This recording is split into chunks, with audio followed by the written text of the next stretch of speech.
Баршаңызға қайырлы күн достар, менің каналыма қош келдіңіздер. Бүгін сіздермен қой сойған кезде қойдың қанын ұрттаудың пайдасы туралы ақпараттармен бөлісетін боламын. Каналдан алыстамаңыздар.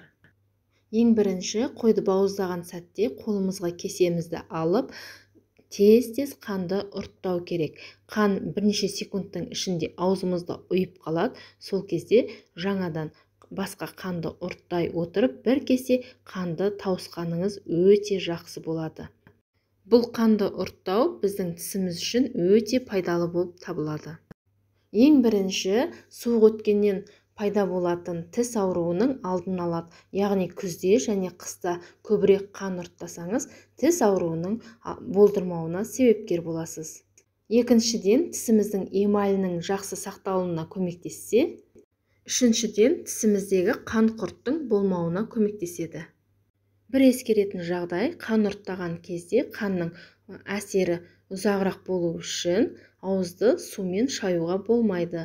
Себебі тісімізге суық тиіп қалуы мүмкін. Егер сіз тістеріңіздің сізге ұзақ қызмет еткенін қаласаңыз, үй жағдайында осындай қарапайым кеңестерге құлақ түргеніңіз абзал. Сау әрі әдемі тіс біздің өміріміздің мәні екенін ұмытпаңыздар.